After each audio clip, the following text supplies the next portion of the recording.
that up here.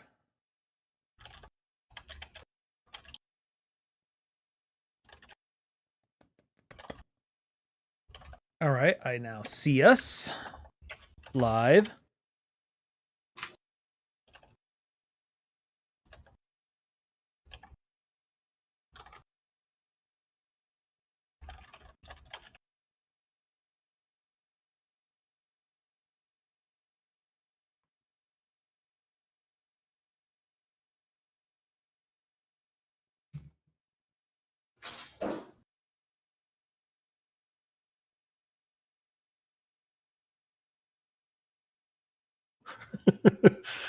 Reddit is so weird. I'm in the r/cooking subreddit, and I asked for. I made homemade chicken stock on Sunday. Okay. And I asked for ideas of what I can use. And somebody decided that's a downvotable worthy post. I'm just like, I don't get people. Who knows? It could. We already know it's like 40% bots or something. Hey, there's a diesel martini. Well, fair enough. Howdy. How's it Howdy. going? Good. How are you doing? Podna? Doing good. All right, then we have all of us here. I'm gonna go ahead and get us started then. So everyone, quiet down and let's do it. Have we given Diesel Martini a sort of an idea of how this is going to go, or what you've been on one before? Yeah, he's done this. Okay, I've done this once or twice. Do you have the watch together link? No. So it's in the Jordan What Is This channel in I Think We're Overleveled. Okay. And you'll just want to mute it. It's just there to have visuals.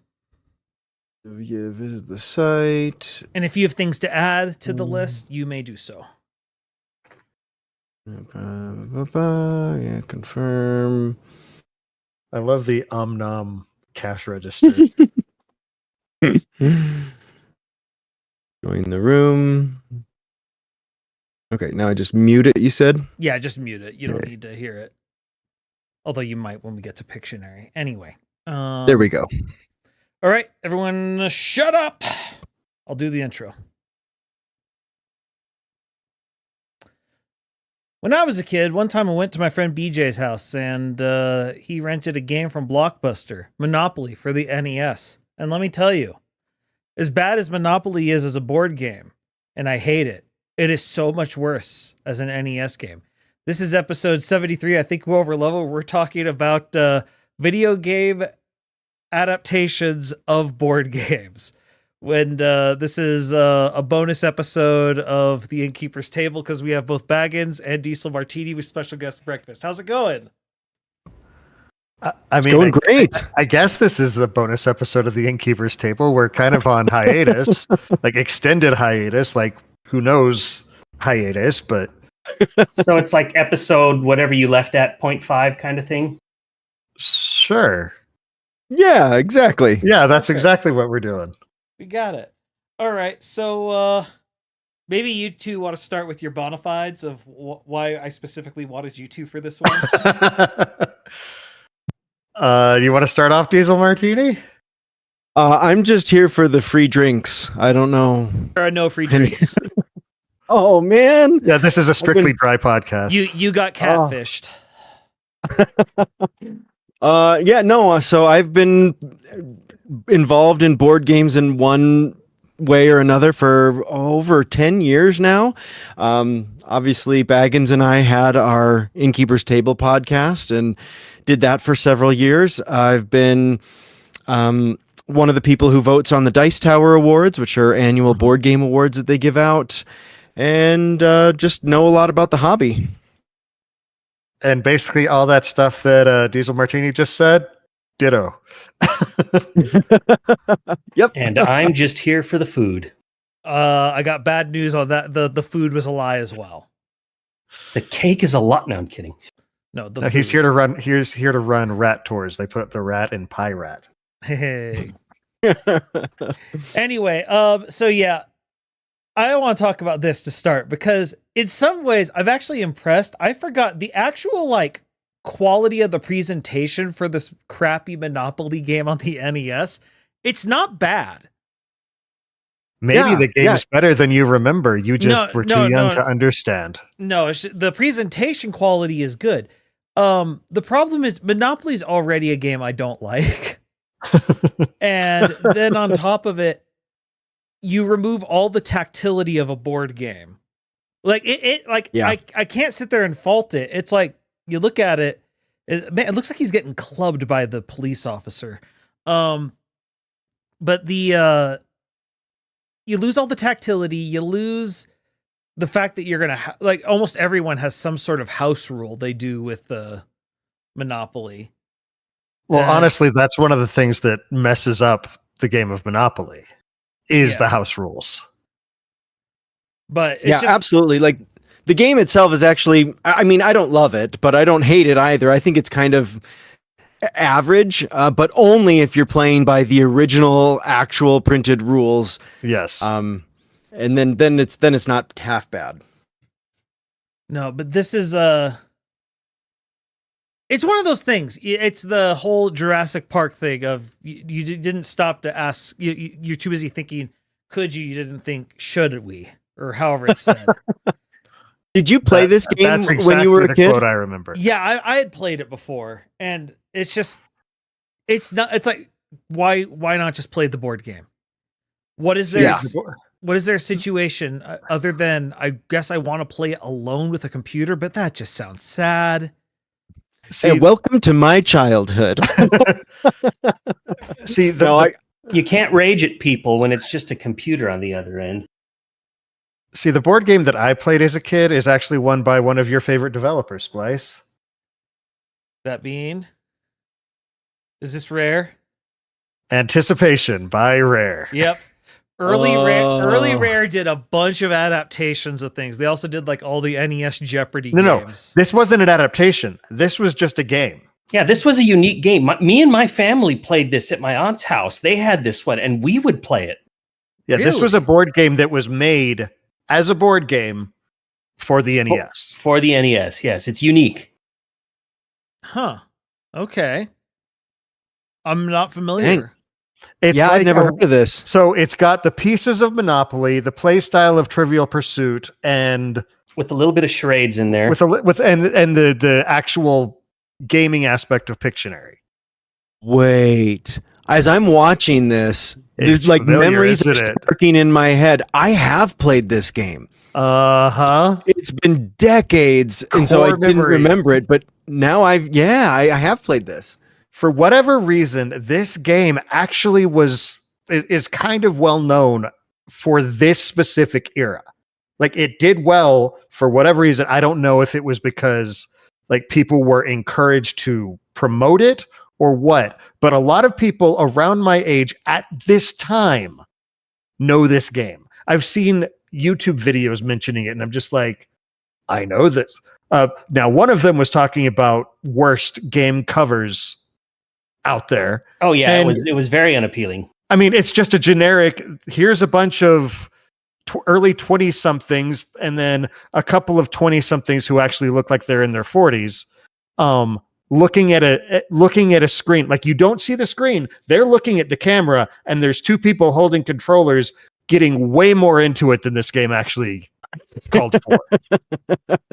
Man, I wonder though if the reason it was like that, Baggins, is because there weren't really a whole lot of like family style games for the NES that I can recall. Oh, absolutely. So this might have just been that niche.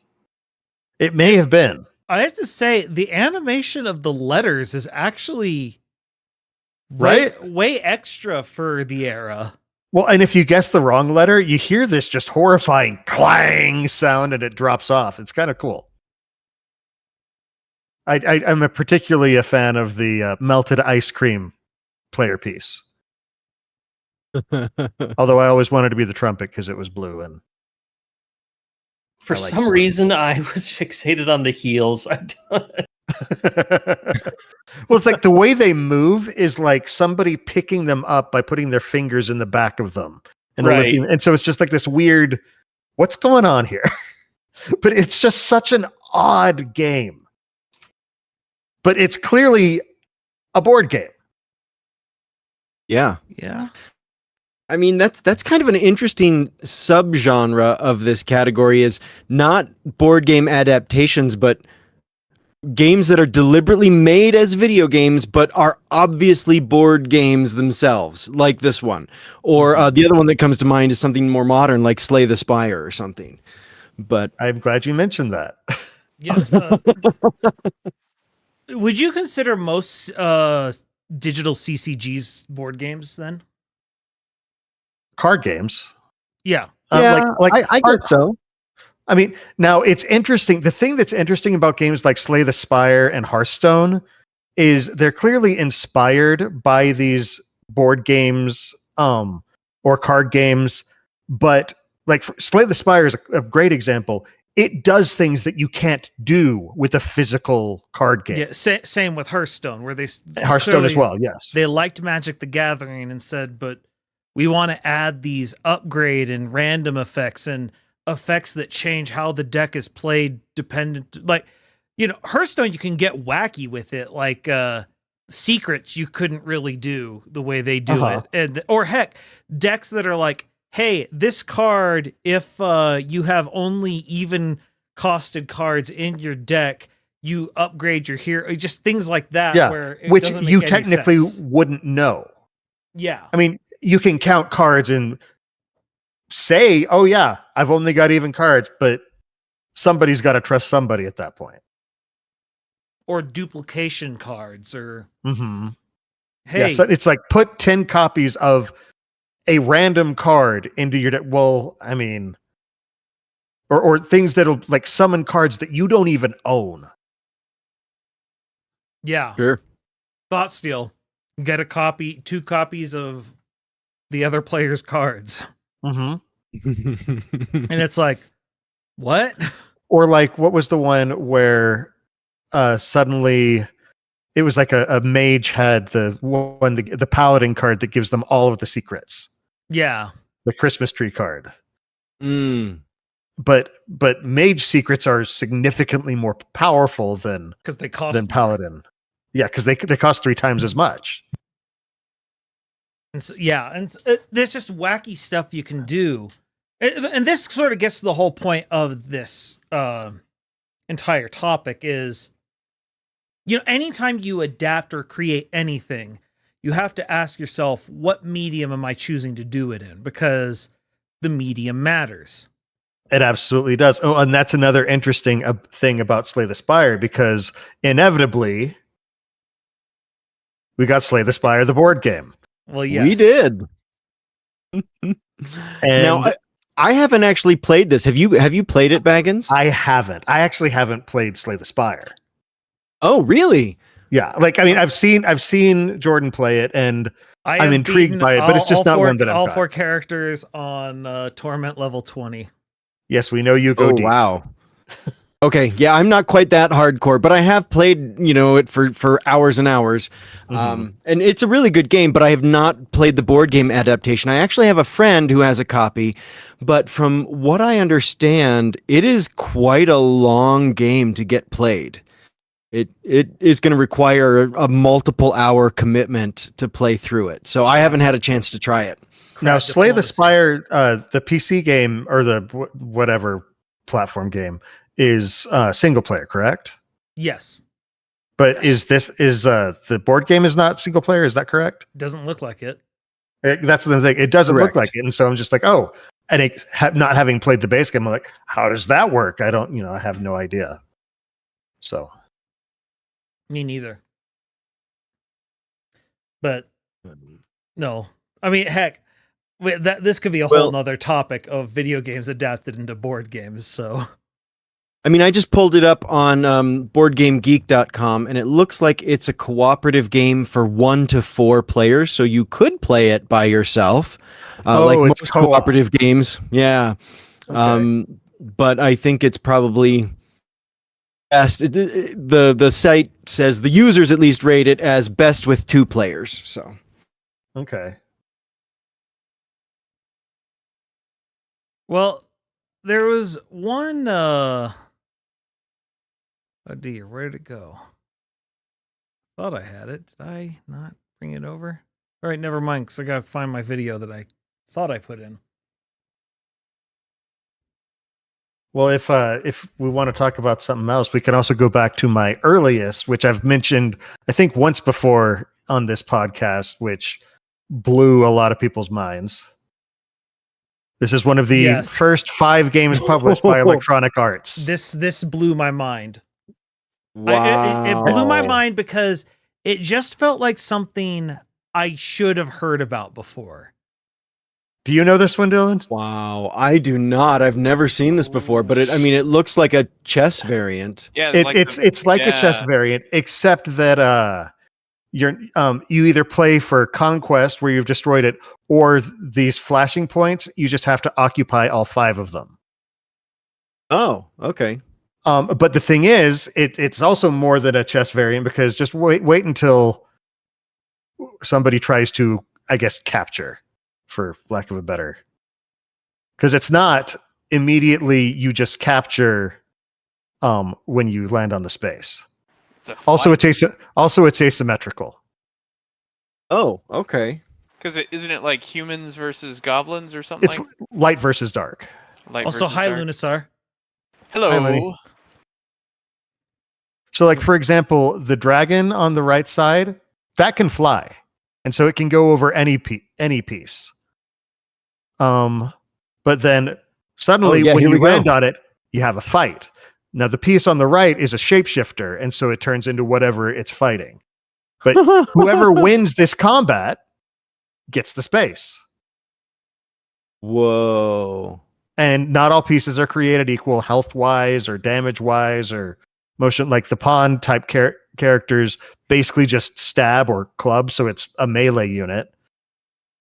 Oh my gosh. You know what? This is game actually, like really in depth. It's a fascinating game. Well, you know what it makes me think of? What? Heroes of Might and Magic. Oh. Okay. Yeah, I can see that. A little bit. Yeah, because you're kind of like moving around the world map, but then when you get into a fight, you go into a... Yeah, although it's not a real, like, although this is a real-time combat as opposed to turn-based. But yeah, no, it's a good comparison still. I'm just curious, would you consider something like Heroes of Might and Magic a board game? So that's when you start to talk about tactical games, like I was thinking Fire Emblem or Final Fantasy Tactics. Is that a quote board game? Ooh, yeah, that's a good question. I've never considered it before, but when I look at this, XCOM is a board game technically.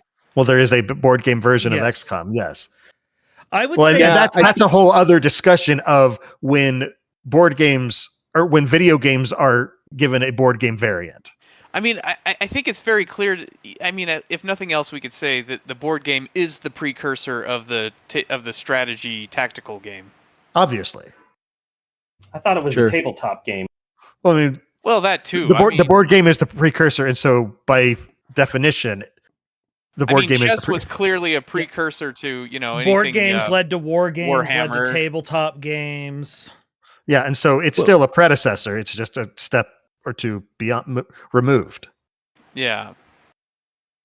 Well, and I think that all games are that's kind of weird to say all games are games, but all games are games, and then there's a spectrum of like. This is why we bring the people here for the hard hitting analysis. I know. I didn't know until he told me.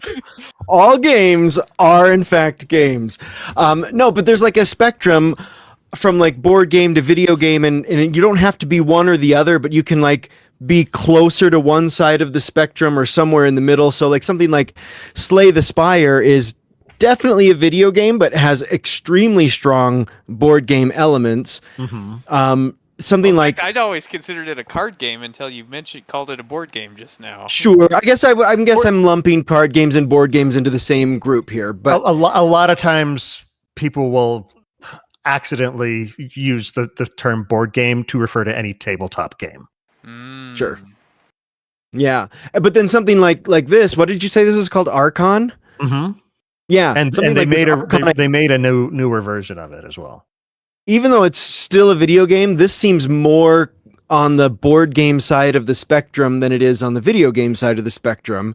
And I mean, you have an abstract board. that you're Yeah. playing on. But then something like, Final Fantasy Tactics or Heroes of Might and Magic, those definitely have board game elements to them, but I think they're further on the video game side of the spectrum than they are on the board game Well, yeah, side. because there's a narrative that goes along with it. It's not just a board game that you can, replay the same thing. You're following a story through, and I think that's kind of the big difference there with those styles of games. I mean, True, but I mean, there are also still a lot of board games that can have narratives that might be different every time you play them also. That's true. Arkham Horror comes to mind. Fair point. And sure, any but I legacy think game. there are a lot of things you can do in a video game format that make it much easier and give you more versatile tools when it comes to telling a narrative than you have when you're playing a board game.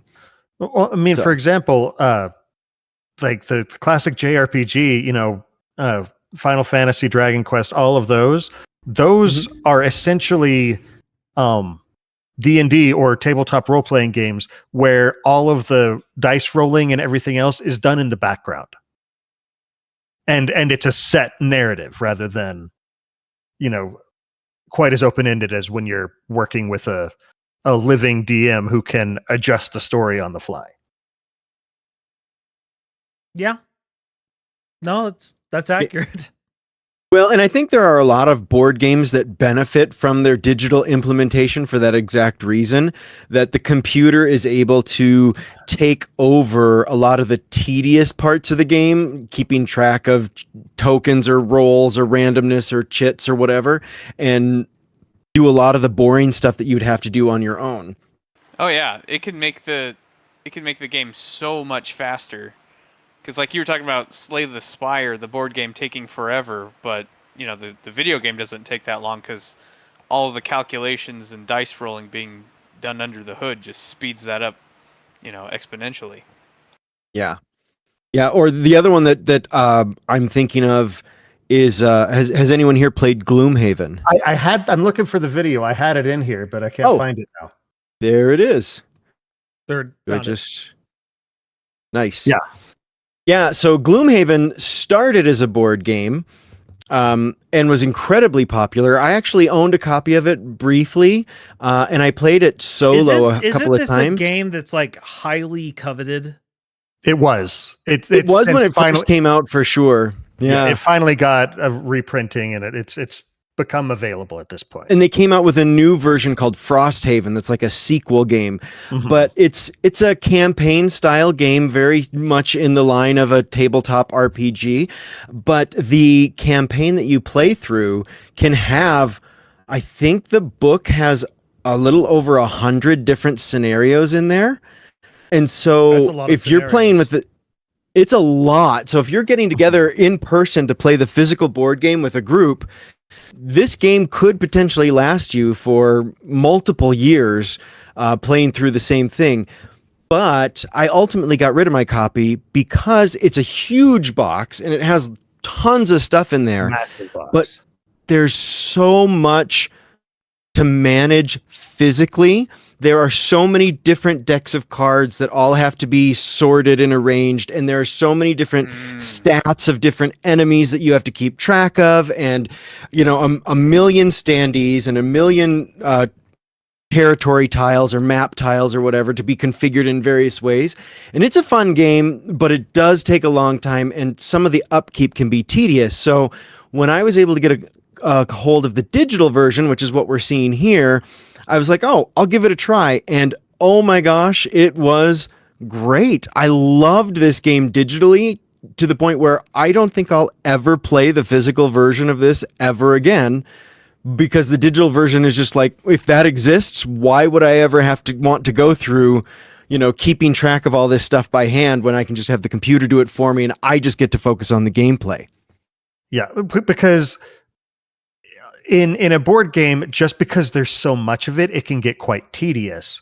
And so when you can offload the tedious part of the game onto a computer and still play essentially the same game, it does make sense. No, there are those things that go ahead. Go ahead. It's fine. I was going to say, I I don't know if you wanted to talk more about Gloomhaven or not, or No, because- I'm good. because I was going to say there is one thing that is lost though once you go to digital most of the time, and that's the ability to rage quit to the point that you overturn the table. That ability actually does exist in tabletop sim. Well, there is Tabletop Simulator, but there actually is another game that I wanted to bring up that programmed that ability into the game itself, and that Nice. is the insanity that is Dokapon Kingdom. Gesundheit. Do you have that on the list somewhere? Yeah, it's on here. Yeah, it's on here. Okay. I'm gonna pull it up. I've never heard of this. Isn't this what your kids use to insult each other? No, that was Dempaman. Dempo. Okay, I knew I was close.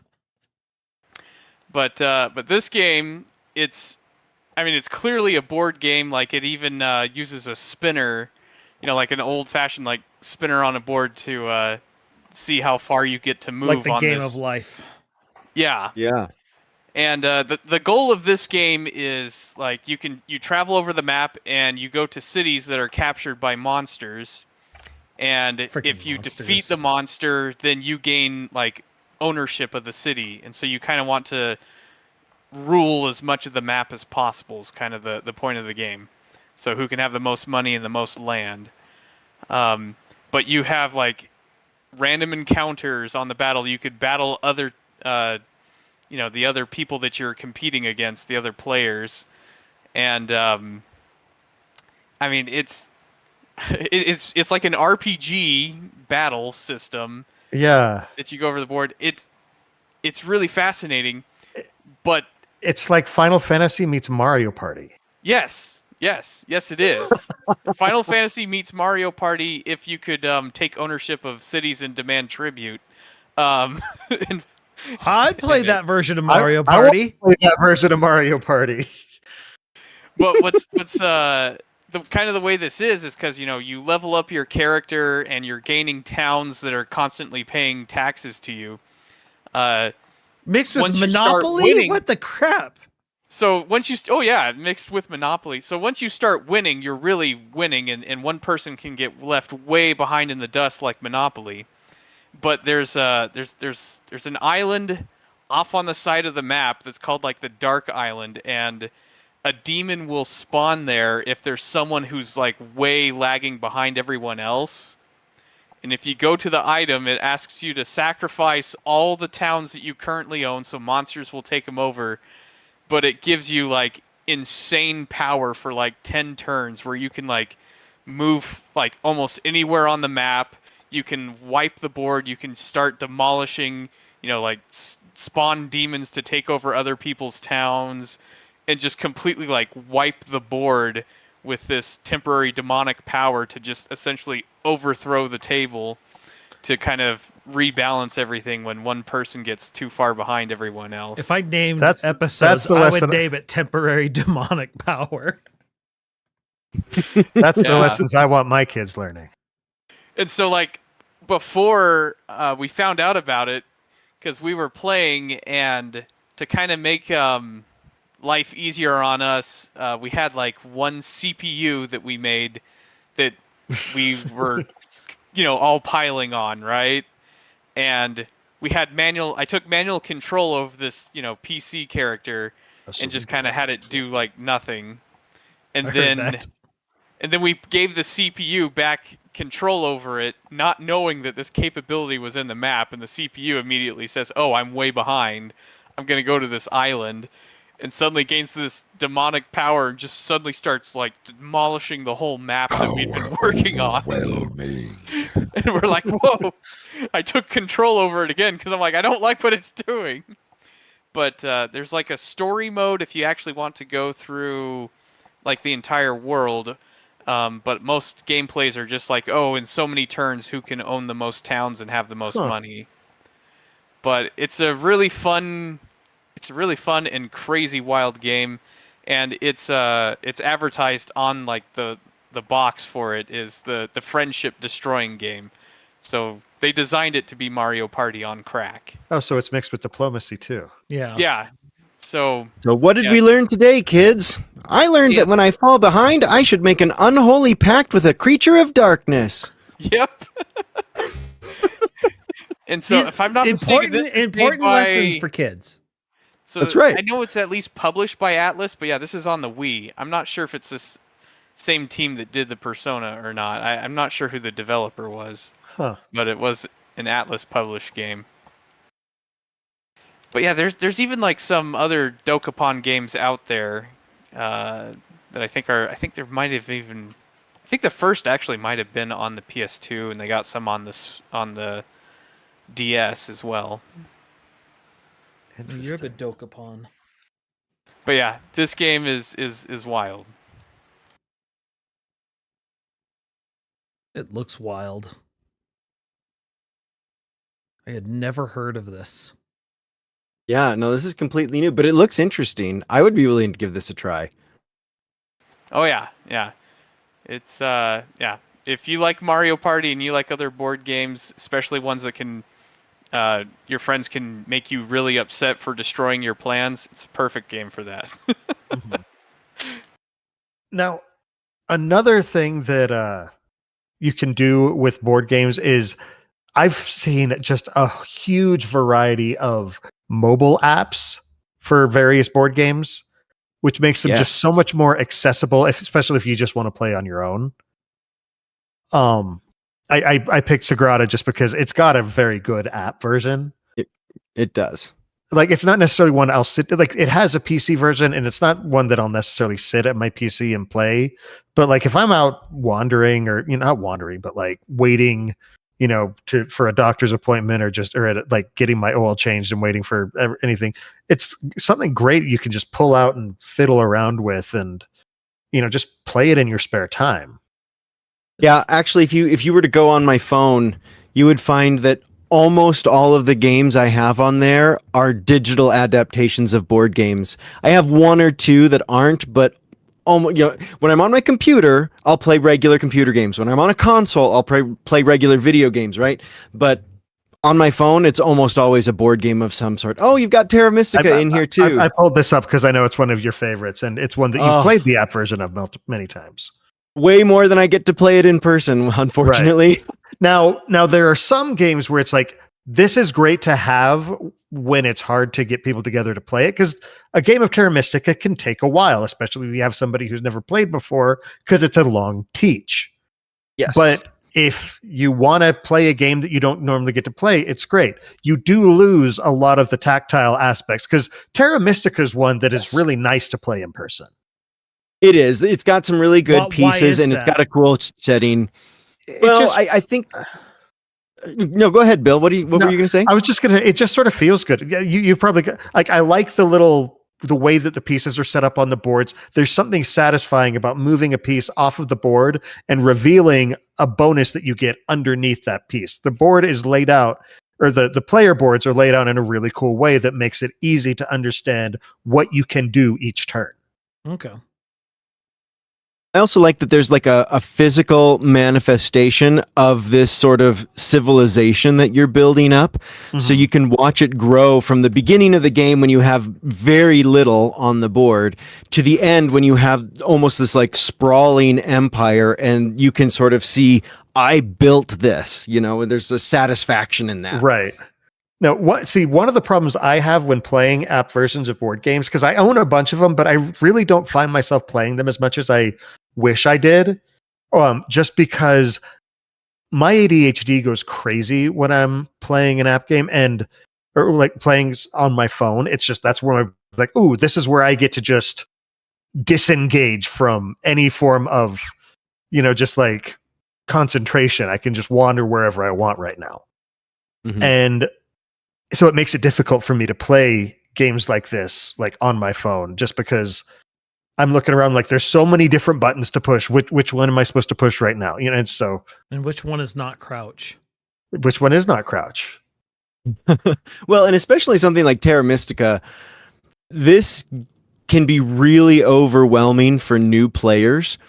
So even though this is a really well-designed app, it's one of the, this is from a design studio that is incredibly good at taking board games and turning them into digital adaptations.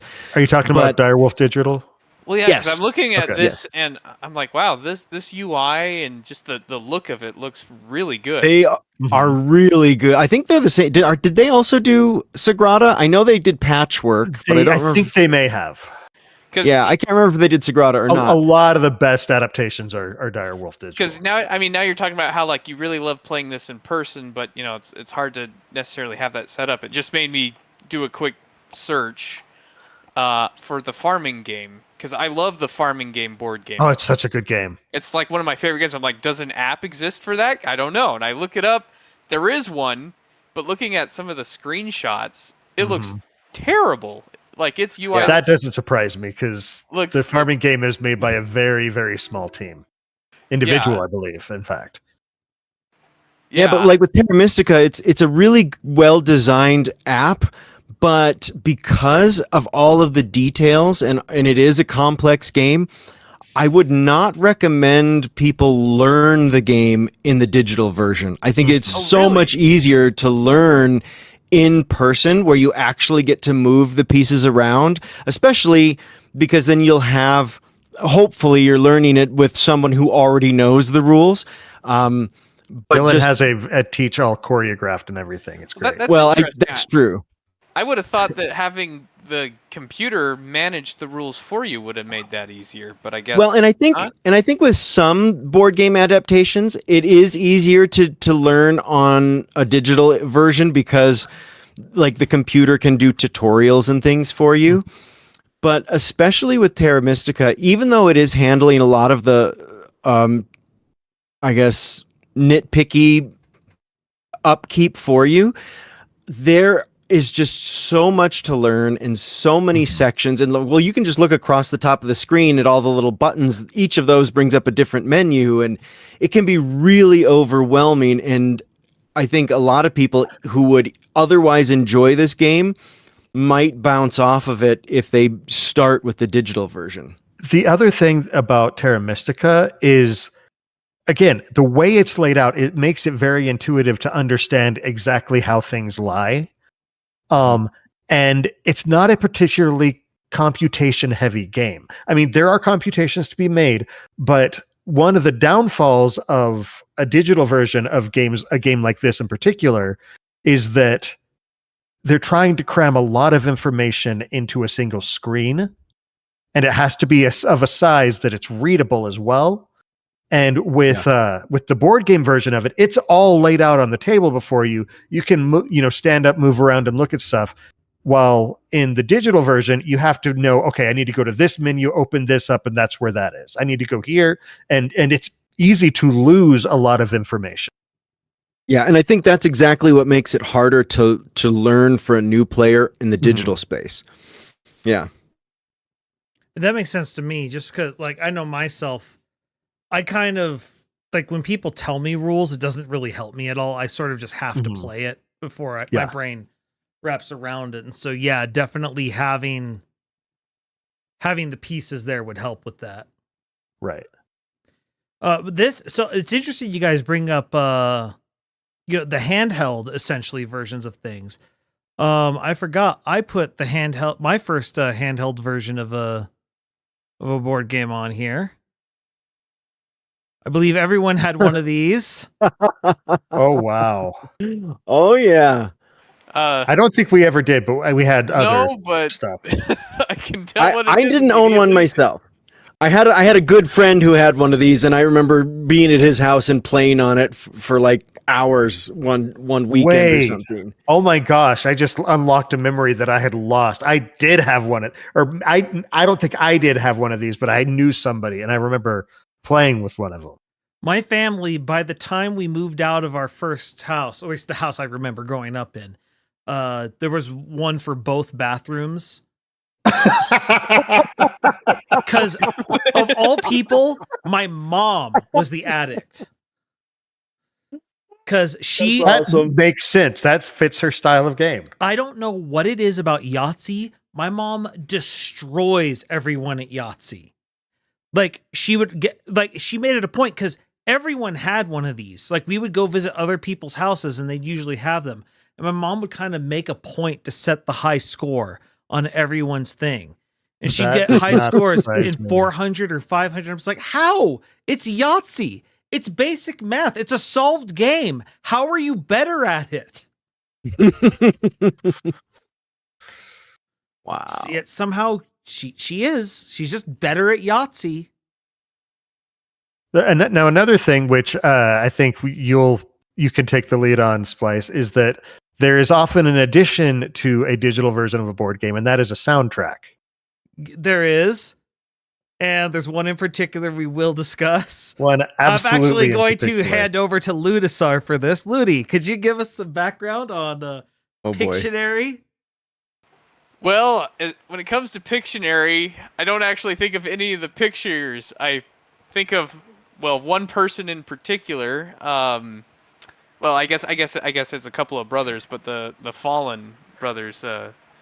Because I think the main one of the brothers is Tim, right? Yes. Hope I'm not getting it wrong, but Tim Fallen, and he is a video game composer who is famous for going super hard on games that have no reason to go super hard on. But man, his soundtracks are phenomenal. What he could do with that 8-bit NES chip, and Pictionary is one of those games that he made a phenomenal soundtrack for a game that barely even deserved having a soundtrack. Yeah, it's one of those things that if the internet hadn't taken over the way it had, no one would know who this man is. Because I don't know why this is the case. He just, for some reason, he only made songs for games that just didn't do well or were soulless or just that type of thing. And like he did Silver Surfer for the NES, a game called Solstice that Baggins just got. Hey, I've beaten Solstice. Solstice is great. Solstice. But like this Oh, is and then the they game- added in these mini games as well. Well, no, so this is how it is. That you play the mini game, and as you eliminate things, it fills in the picture, and then when time runs out, you have to guess what the picture is. Well, that's kind of Space Invaders right there. That's kind of It's neat. reverse Space Invaders, exactly. Yeah, and so everything is a mini game, and then you'll see the bar filling up at the bottom. And once the bar is full or is empty, you have to now guess what this thing is. And figure out exactly which wording they were planning on using, because it Yeah. could be boat, it could be ship. Yep. And this is why it's not a very good game. But The soundtrack is amazing. the soundtrack is it is the absolute prototype of this is just a lame adaptation of Pictionary, Tim, so you don't need to go too hard. And then Man, I remember these games. yeah, well, the funny thing is when I first heard the Pictionary theme song, which if you haven't heard it, you got to go. But I mean, you could turn on the did sound a little, effects, and I did a little Okay. bit, but it's just hard to get the balance correct fair for how enough. hard I want to rock out. But my buddy growing up, the same one we ended up playing Monopoly, he had Pictionary. We just never played it because after the Monopoly experience, it's just like, why would we play Pictionary? And so when I first heard the Pictionary song, and I'm just like, what is this from? I have never heard this. Pictionary. It blew my mind. Yeah. Wow. Yeah, no, this there's actually some really good remixes for it. It is an absolute treasure. And it goes to show you, just because just because what you're adapting is kind of lame, you don't have to make it lame. Just Right. go to the extra effort, and you still might become a legend. That is pretty cool.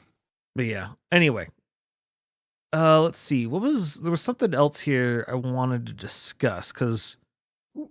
Well, there's also of course the concept of, like we were talking about them earlier, but games like video games that are made to be video games but feel like board games. The one that comes to my mind right now is one that was done. The world building was done by Brandon Sanderson. It's called Moonbreaker, and it's basically like just a tactical. It's Warhammer. It's meant to be it's like Warhammer style. Miniatures. Yeah, it's a miniatures game, to the point where you can actually they have it set up so that there is a miniatures painting simulator in it, so you can personalize. I've played with it. It's pretty good. It's robust. It's very robust. Like, if I were Games Workshop, I would just buy the rights to this. Yeah, just license it. So there's like, hey, this is how you like license the designer so that people can do prototype paints of their miniatures before they even make them. But it's Games Workshop, so we know that won't happen, because Right. that would be a player first and smart decision.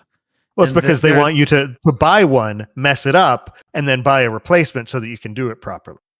That sounds like Games Workshop from everything I read. No, I haven't actually played this game. I've watched some gameplay videos of it online, but I haven't tried it myself. Have you guys played it? What's the gameplay? I fiddled around with it. It's not my style of game, but it's from what it is, it's high quality. Yeah. I played during the open beta, and the open beta had a correct choice for who you're supposed to play, because they horribly imbalanced it at the start, but that's why you have an open beta, right? Is to let the players figure this out. But yeah, no, I for like, again, the same thing for me, where it's just like, this isn't my cup of tea in terms of what I normally play, but I think it's a good addition of that type of thing. Yeah, remembering how much you enjoyed X-Wing, Dylan. Yeah, I would say this might be a game you'd really enjoy. Oh, okay, cool.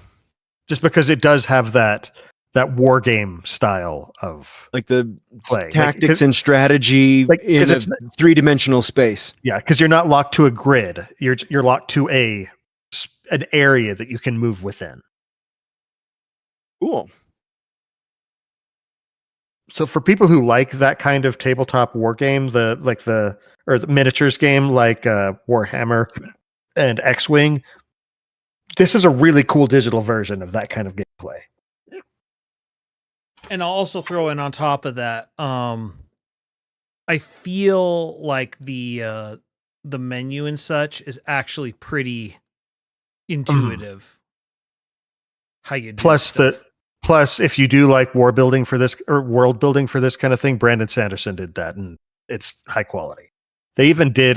They had Dan Wells wrote several character skits that they released in podcast form. So if you look for Moonbreaker on your podcast app, they've got some really cool audio. Dramas. I remember hearing that he was doing that, but I never actually went and listened to them. I'll have to check that out. Yeah, they're high quality, good, like quality voice actors. I think I'm blanking on his name. Critical Role. What's his Matt Mercer. He does one of the voices, and like they've got quality voice talent to do it. Awesome. Yeah, it's just one of those things where they went to a lot of effort. Mm-hmm. Which, and then in for the a lot same of the vein, stuff people don't. Yeah, in the same vein, you also have a more recent release, which is Sunderfolk from what are they called? Dreamhaven. It's one they just released a few months ago, I believe. And I unfortunately I don't know much about this one, except again, it looks like they've done a good job. Yeah, this is one I haven't even heard of this one yet, but I can see what you mean. It's got a very similar layout and style, kind of that tactical dudes on a Mhm. map, turn-based combat. And this is more of like like that. It's a grid based rather than space based. I don't know Kind the of gives term is. me Redwall vibes. Oh, I can see what you're talking about. What's Redwall? I'm not familiar with that one. Little woodland creatures like anthropomorphized little woodland creatures who were fighting battles in there to defend their homeland. All right. I do when it comes to these things, I don't know why I do like Hex a little bit better than that's my one complaint. Like even though it's definitely on purpose, I prefer grid based stuff, and Hex I find is a good middle ground. Mm-hmm. That might just Hex is a little bit more intuitive into the all of these spaces around me are equidistant, because with square based, for example, the spaces that are diagonally adjacent feel like they may not be close enough. And you have to know what the rules say. Yeah. But anyway, no, this is part of the thing is we're now in a generation of, because it definitely used to be a lot more, at least it felt to me. I don't know. Maybe you guys will correct me. I felt like board games and players and video game players were kind of a separate breed for a long time. Mm-hmm. And just as time has gone on, as video games have grown, publishers have figured out how to mine both camps. Yes. But, I want to make it sound less predatory.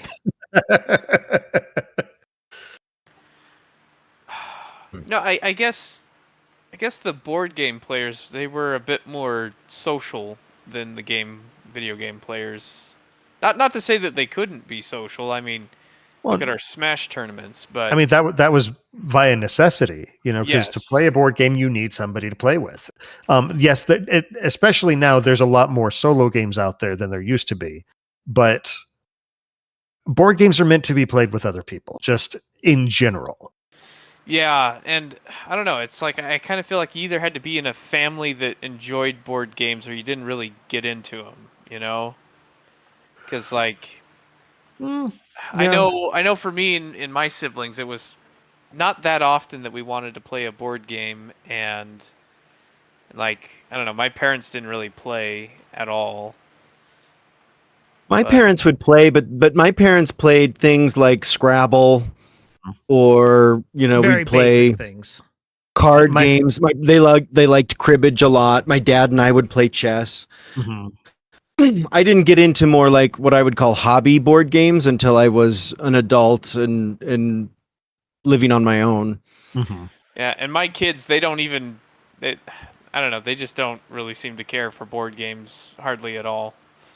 It's interesting. I've got one child. I have 3 kids, and one of my 3 kids loves board games, and the other 2. Is that your middle child you're talking about? Yes, that's my middle child. Yeah, and then my oldest and my youngest will both play sometimes, but they're much more picky and only like games in certain situations, or only like particular games. Whereas my middle child is up to play almost anything. So everybody's different, I guess. Yeah, she's even joined us at conventions a time or two. She has, yeah. She's looking forward to the next one. Yeah, I do think Lizzie's far more into board games than I am in general, and her family definitely plays board games a lot more often than mine ever did. Mm-hmm. So we're talking about board card games. We had a lot of different card game variants that we'd like to play, but right now they're into Rummikub. That was the one my mom's family always played. I made my opinion clear on Rummikub on our episode about that. We did an episode we started a series of episodes where we were talking about all of the Spiel des Jahres winners, Game of the Year award winners, mm-hmm. and Rummikub was an early winner. Really? It was.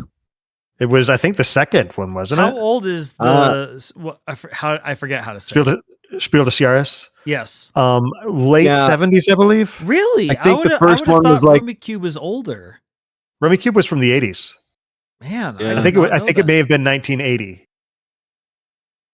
I'm learning so much. Now Rummy, that's an older game. Like it's based on an older game, and it like evolved from an older game, but yeah. Yeah. Yeah. And one category of games that we haven't kind of talked about. We've talked a lot about video games that feel like board games. I shouldn't say a lot, but there are some board games that are definitely a board game. You buy them in a box. They have physical pieces. There's a board that you play on, but you cannot play the game unless you have like an app, either on your phone or on your laptop, or there's some sort of a digital component that you have to download or install or something in order to play the game, or else you can't play it at all. I don't like that. Oh. So this is a kind of a divisive topic, right? Yeah. So I'm curious, what is it about that you don't like? I mean, I guess on one side, I could see how it might be nice to kind of handle some of the more under the hood type stuff, but for me, I honestly just can't stand using my phone for anything. I just hate using my phone. Can I make a counterpoint to it?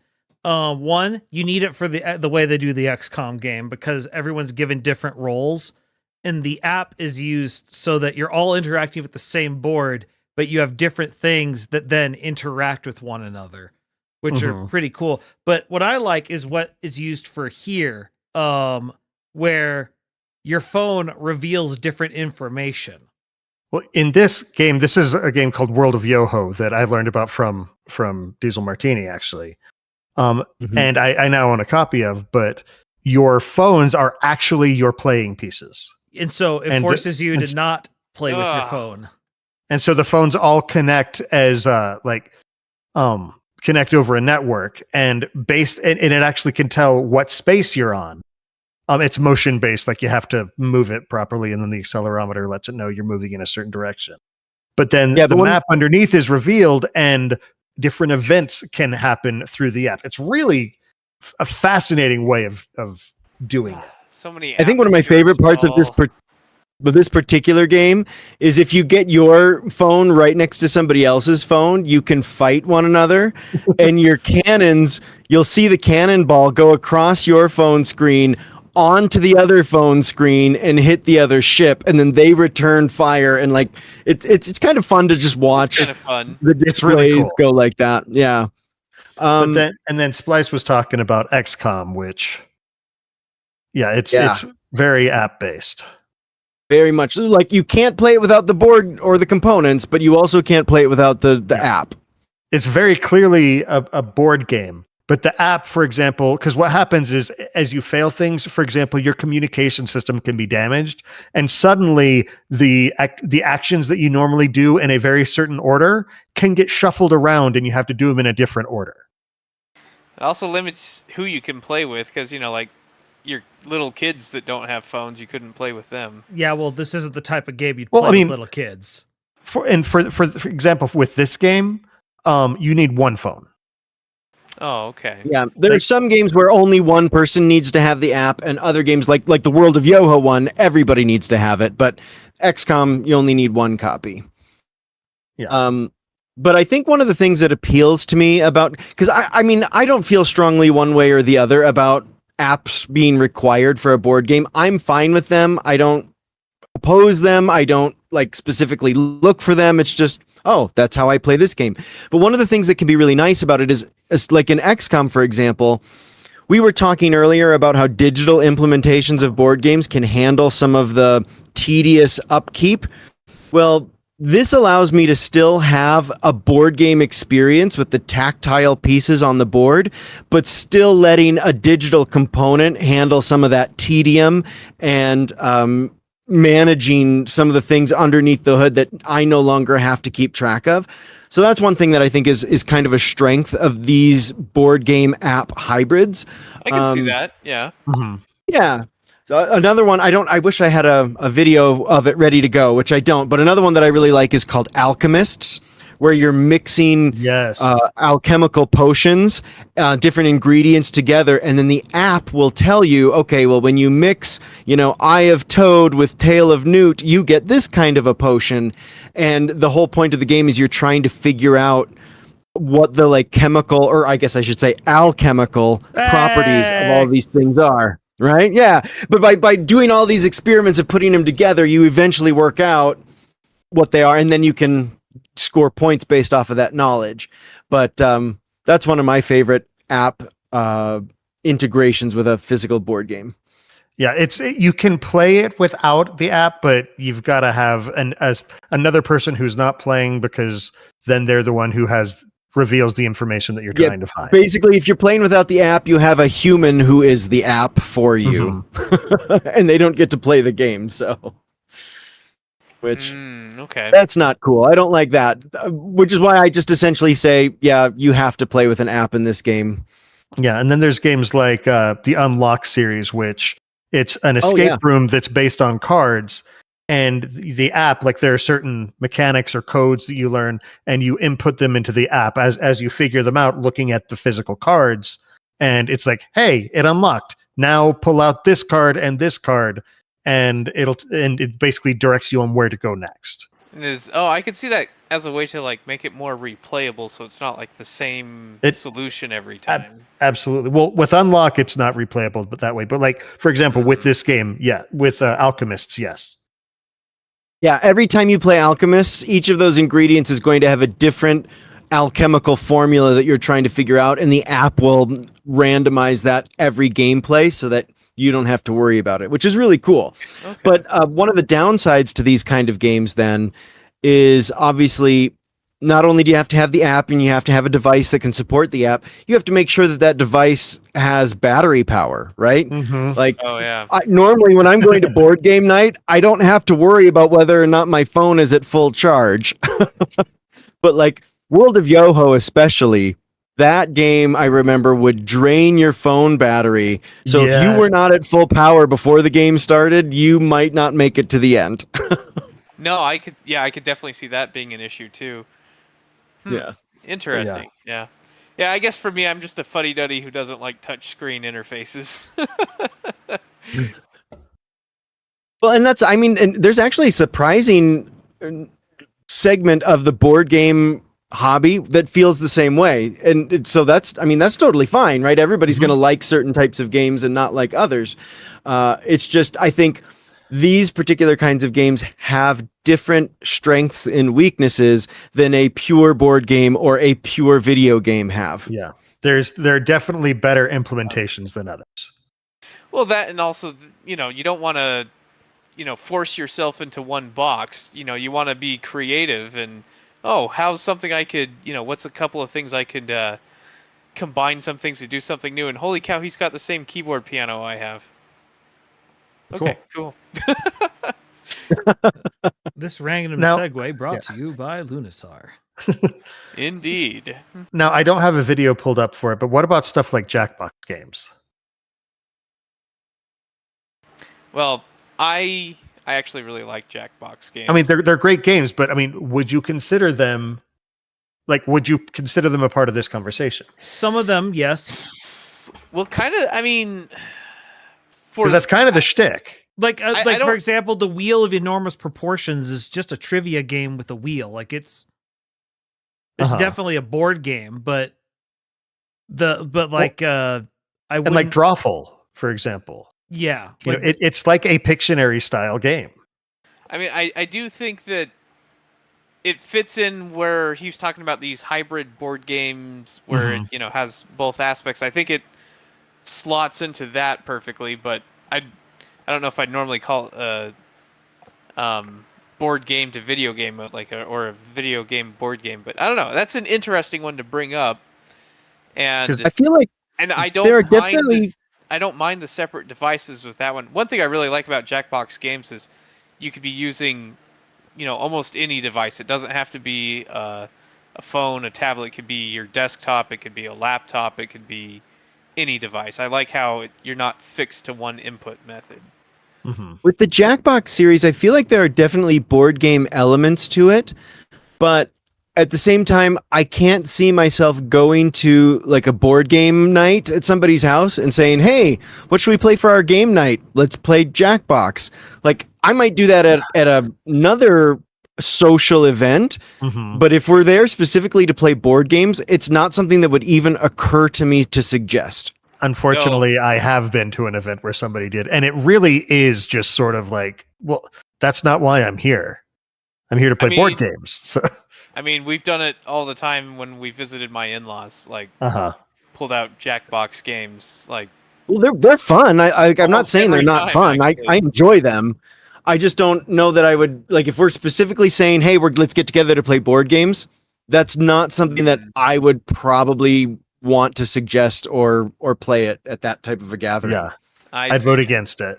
If they said specifically for board games, like board game night, okay. Yeah.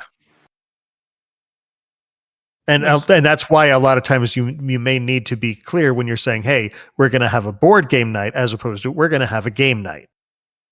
Or similar to that, like, have any of you ever played Keep Talking and Nobody Explodes? Oh yes, yes. I have not. So my middle child, the one who loves board games, also really loves Keep Talking and Nobody Explodes. Which, if you haven't played it before, one person is on a screen, either on like a virtual reality thing, or you can do it on a laptop or wherever, and whoever's looking at the screen has a bomb in front of them, and they're describing the bomb to the other players. The other players have a physical bomb defusal manual. Like, I've printed out the bomb manual on actual paper, and so by communicating back and forth, like, the person on the screen can't see the manual and the people with the manual can't see the bomb, so you have to talk about it, and you defuse the bomb.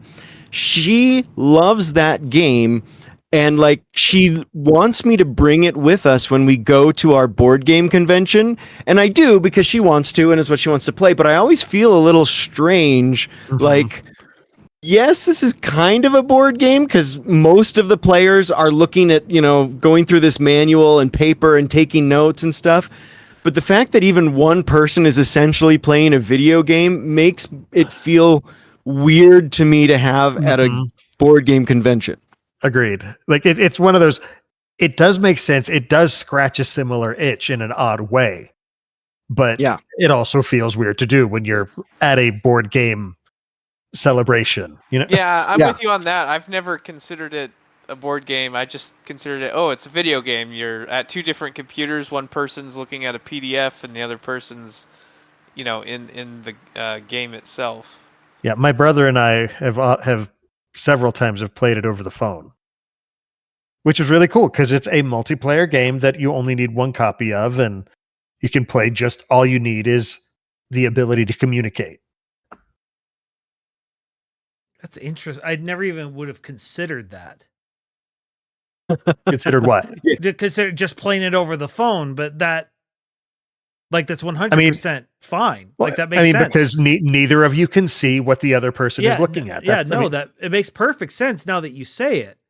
Well, and the actual, it's based around the concept of, say, a spy or somebody trying to defuse a bomb, and they have their guy in the chair, the voice with an internet connection who's coaching them through it. No, this makes perfect sense.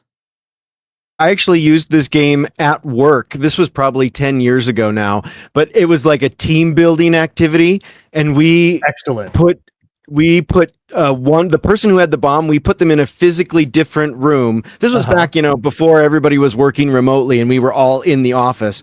Yep. One went into one conference room by themselves with the computer, and everybody else was in a separate conference room, and we had a voice call going on speakerphone between us. And that was really kind of fun, and they liked that.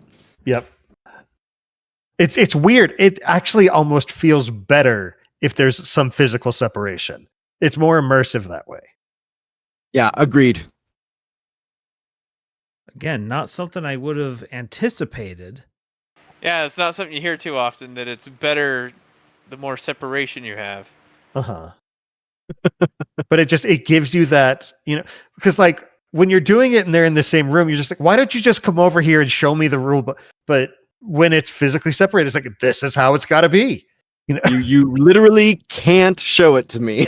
Yeah. Yeah. You just got to deal with it. It's what people are doing nowadays.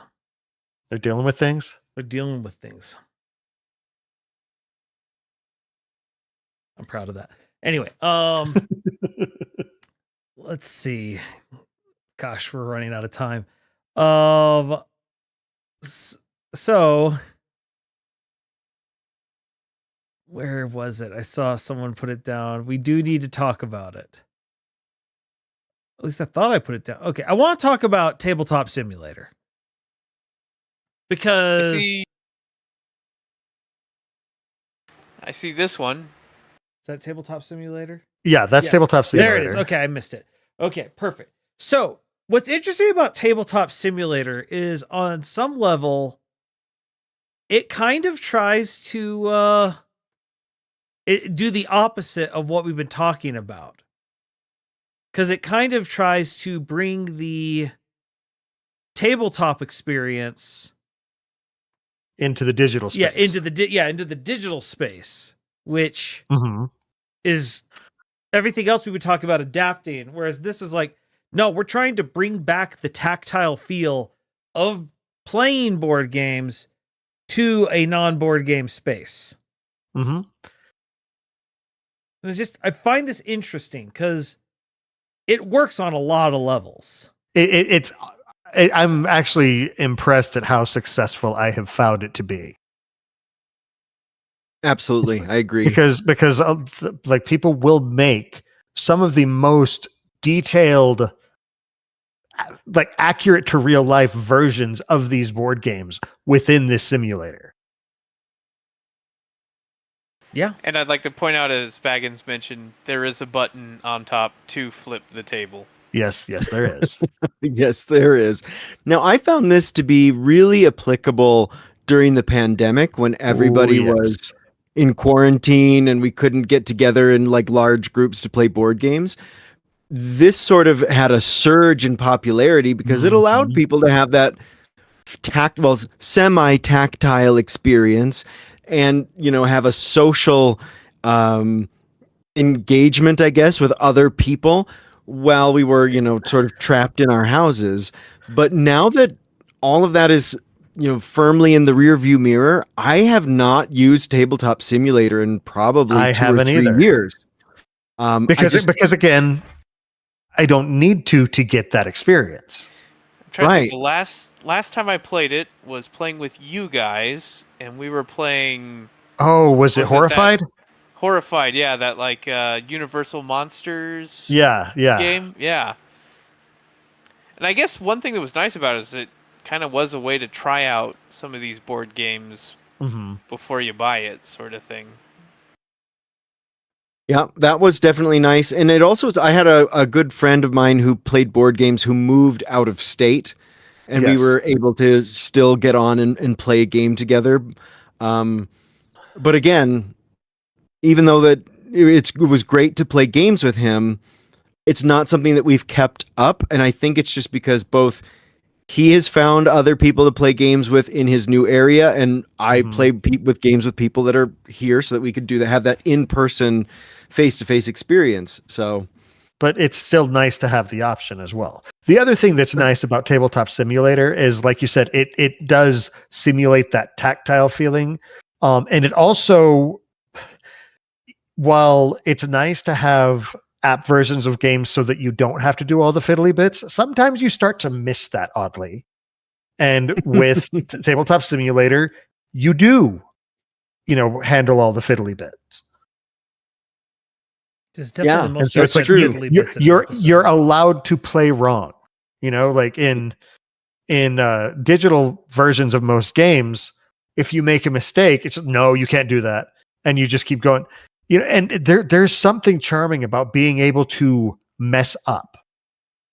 Yeah, actually, it was earlier today or yesterday, I can't remember. I was playing a digital board game on my phone, and I accidentally misclicked something. And I remember going, I wish I were playing this in person because I could just, move this back and say, actually, I meant to do this. But because it was a digital app and there wasn't an undo button, I just had to live with it.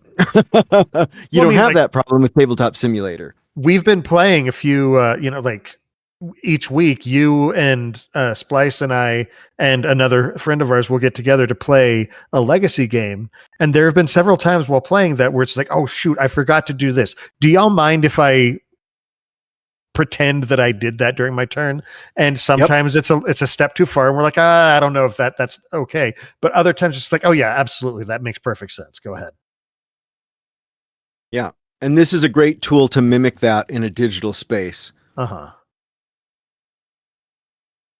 Plus, on top of that, just the fact that because it's so player driven, as opposed to a lot of these other games, it makes it such that you can, like, it's designed by players for players, which is, look, sometimes the companies they're not doing. I have no idea what you're talking about.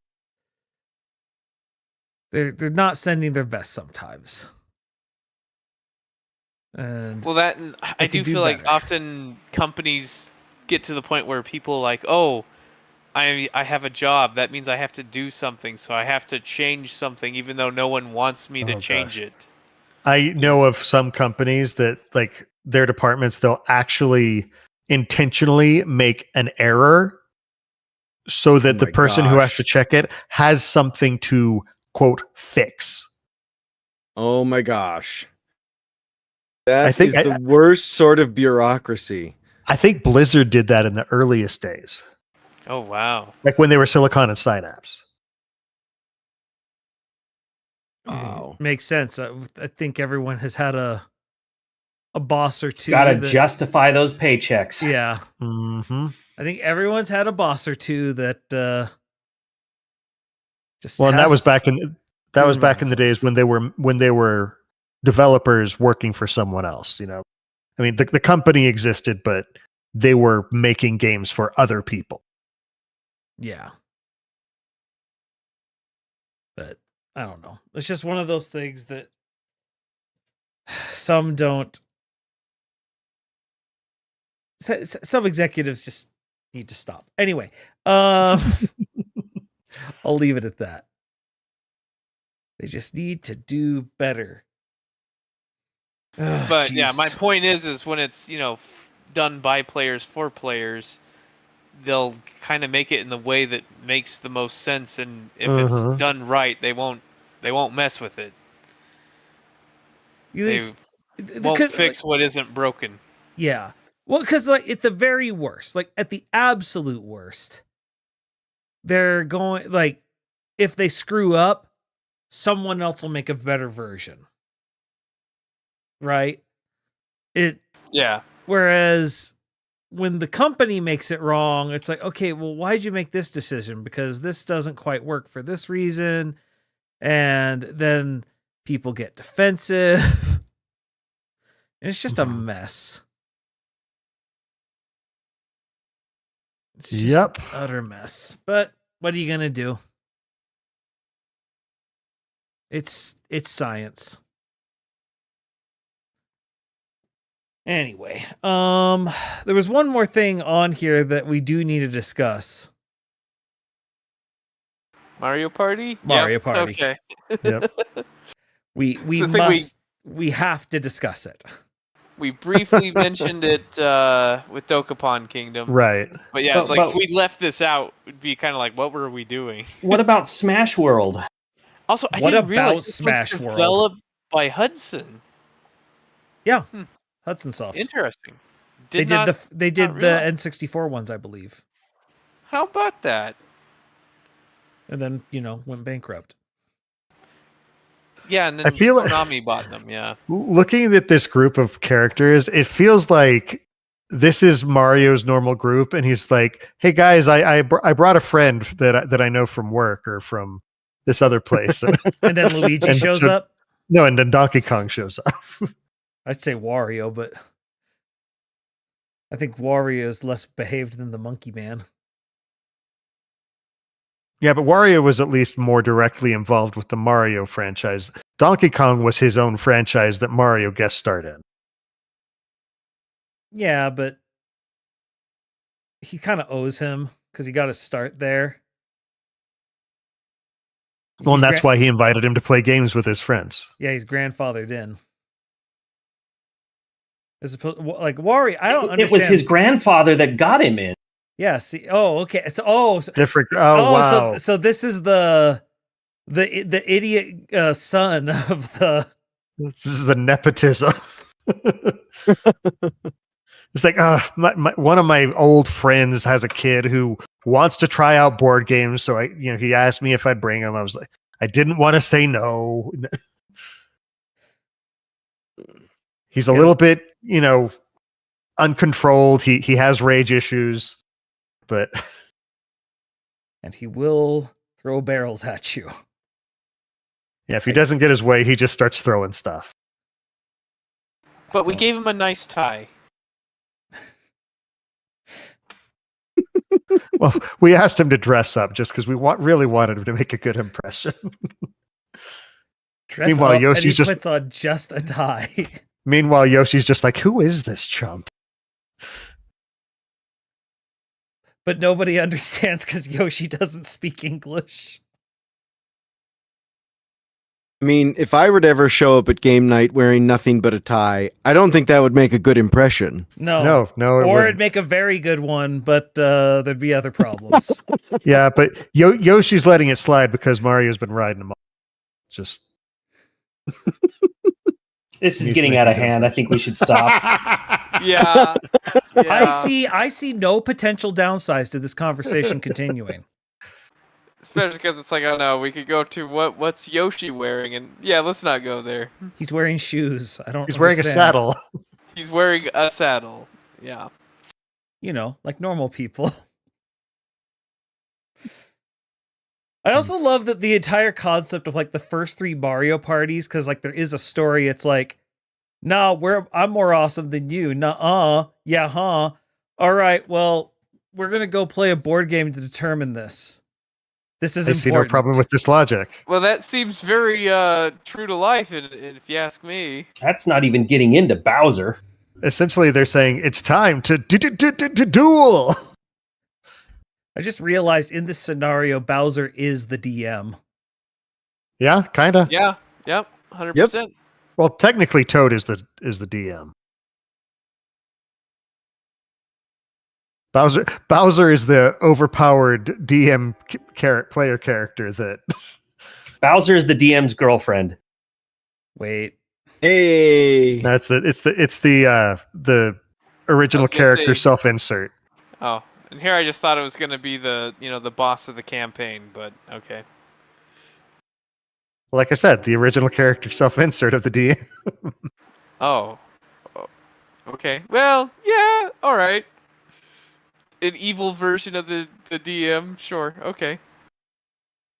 The DM's just like, I've been working on this character for years, and he's gonna be awesome. He's gonna dominate them. They're gonna love him and fear him. Once and you if say not, that, I think about the campaign I ran where I was DM, and yeah, okay, yeah, you got me. You got me. Now I have questions. Anyway, but yeah, I don't know. Mario Party is just interesting to me as a concept because, I mean, they leaned fully into the board game bit. Yeah. And it's I just mean, you have your board game spaces you're moving around, and then you play video games to prove how it's like it's a hybrid. It's a fascinating hybrid. And it's just one of those things that it's unique in its concept, and it's weird. It's kind of weird in retrospect that no one had really done it up until this point. But then again, maybe that's just because who would do it other than Nintendo? Especially during the 64 era, because that was their experimental time.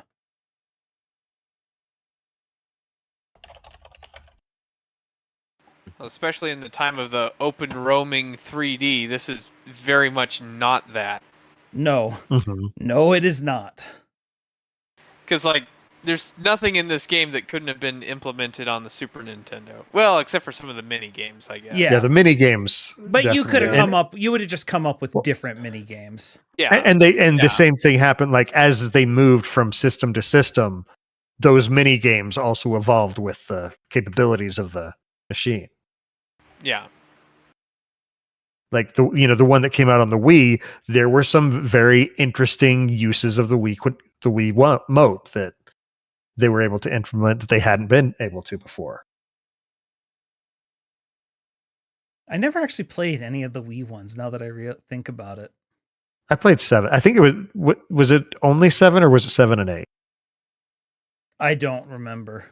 Okay, I don't know. I skipped most of them. I have 7, I think. Yeah, it's just. But again, it's it's actually playing with the concept that, if you're going to do something like this, you might as well play with the concept a little bit. Yep. This is when Nintendo decided it was time to destroy family bonds. Yeah, I've definitely been threatened to be killed by And my controllers. and hands. Yes. Hands and controllers. Palms, yes. Because Yep. this is the one, this is not this game particularly, but this version of Mario Party is the one that destroyed people's palms and controllers. Uh-huh. Because of the joystick rotation games.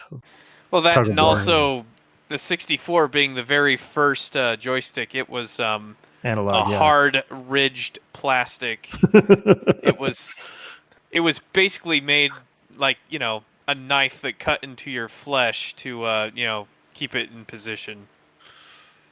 Yeah. They hadn't discovered the soft rubber yet.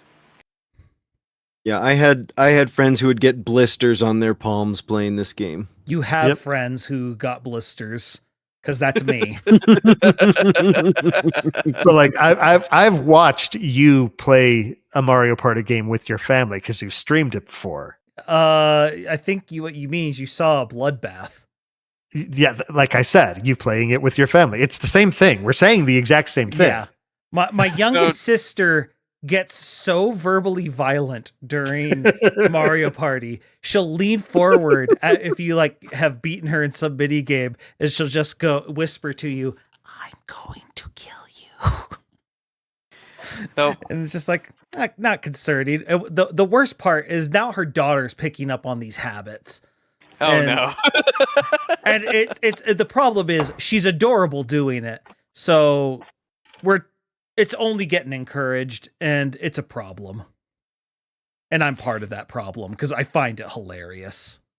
The other thing that's interesting about particularly this style of game, but it's evolved, and now there are other games that have taken this kind of concept and become something else entirely, like Fall Guys. Yes. Yeah. I mean, it's essentially an evolution of Mario Party mini games. Yeah, I guess I could see that. Well, and then on top of it, throw Mario Party mini games with a dash of Fortnite. Japanese game show. Well, there's that too. I was gonna say Fortnite just because it's the inclusion of all the people at the same time. Uh-huh. I just had a thought. What's worse, the blisters on the palm from this game, or the bloody knuckles from the one on the Switch? Bloody knuckles. Bloody knuckles. Yeah, the doing the what is it? The tug of war mini game, where you have to just spam to beat Bowser. You just have to spam hitting the A and B button as fast as you can. And I'll be honest, I realized, kind of forgot they brought that back. and people, including me, realize the fastest way to spam hitting the button is to rake your knuckles across the buttons. Oh, I've yeah. never tried Okay. that, so And yeah, you can cut your knuckles up pretty good doing that.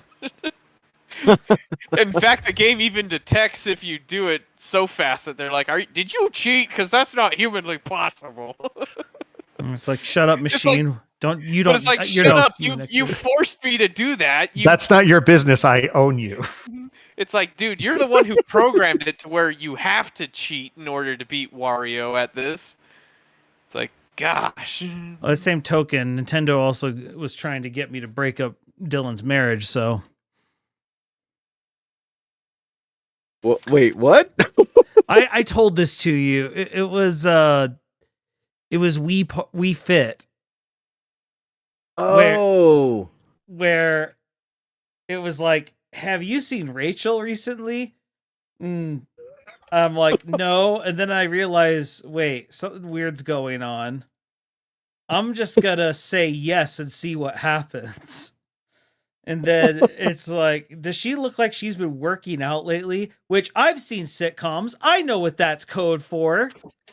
It just asked if Rachel's fat. And to which I have to see where it's going. So I say yes again or no, because I want to see what it suggests is the proper course of action. Oh dear. And it's like, maybe you should encourage her to Twitch. I'm like, oh my goodness, because Dylan's played this game, and I just start laughing to myself because there's now in my head a concept that had Dylan been here, it would be encouraging him. No. Tell your wife she needs to work out more. I'm sure that's gonna go well. Yeah, that's not happening. And I'm just like, I'm not That married. is not a conversation I want to have. Yeah, I'm not married, and even I'm over here like, no, this is not the play. I mean, our couch is great, but it's not comfortable enough to sleep on it all the time. Yeah, so exactly. And so it's just one of those things that I was just laughing to myself. Like, oh my goodness, it's trying to destroy marriages. It's actively trying. Which, that just seems a little beyond the pale to me. Anyway. Yep. All right. Well, we are out of time. I feel we got the proper amount of Oh yeah. Oh, absolutely. discussion. All right. What did I say was next episode? I forgot already. Checking it out. Pulling it up. Oh, Hades. episode- It's Hades. Right, the deep dive. Because Hades 2 is coming out the next day. Right. Nice. So I am excited. It's the perfect time for the retrospective on the original. So yeah, anyway. All right, well, let's get to promotions. Breakfast, do you want to promote anything? The answer can be no. No, I'm promoting Oh, okay. Man, sorry. The University of Michigan? No. Just the sound. It's great for stalling for time. See, he didn't even realize it. Yeah, no, you make a compelling case. All right. Let's see. I'm gonna take that advice. Bagginses, what do you want to promote? I will promote. You know what? I've already promoted this a bunch, but I'm watching some of my favorite streamers play through it again, and so I'll promote Expedition 33 one more time, just because. Seriously, that game is incredible. If you can't promote a game you like, then what can you promote? Come on. All right, Looney. I will promote Lizzie's stream, Lizzie Petrichor on Twitch, where she does her shiny hunting. And, yeah, she's gonna... Well, I'm actually not sure what she's gonna be hunting tomorrow, but it'll be a Pokemon. Of that, I'm sure. I think that's a safe bet on your part. Good call. Yeah, and she's looking forward to Legends ZA coming out, which is coming up soon. And it's funny when people say, like, oh, the last game that came out was this long ago. I'm like, wait, has it really been that long? Like, it's funny because I feel like games come out faster than usual now, but they actually don't. It's just time dilation of, I guess, over-leveling or something. It happens to the best of us. All right. And then myself, you can find me twitch.tv/splicestream. Actually, lately there's been a lot of Peak, but there's also been a lot of Hollow Knight. Now that Avivo League's done, letting my hair down a little bit. And by down, I mean it's still gelled up, but don't worry about it because we don't need things to be that good. And then Dylan, I'll give you the final word. Ooh, wow, thanks. This okay, so I guess what I'll promote is a YouTube channel that I've been watching a lot of. It's been around for a long time, so people may have heard of it already, but it's You Can Beat Video Games. And the U is just the letter U, and then Can Beat Video Games. He does UCBVG for short. Yep, he does walkthroughs and guides to older video games, mostly from the NES and SNES, although there are a couple of other ones in there. And my son and I have actually been watching a lot of those videos together, and they're really awesome. One of his most recent videos is on walking through Final Fantasy 3/Final Fantasy 6, depending on if you're going the Japanese numbers or the American numbers. Excellent. Great game. Great game. Man, we should do a deep dive on one of those. Yep. All right. Well, everyone, just remember for next time to take your character sheets back, work out how everything should be next time when we come back together, because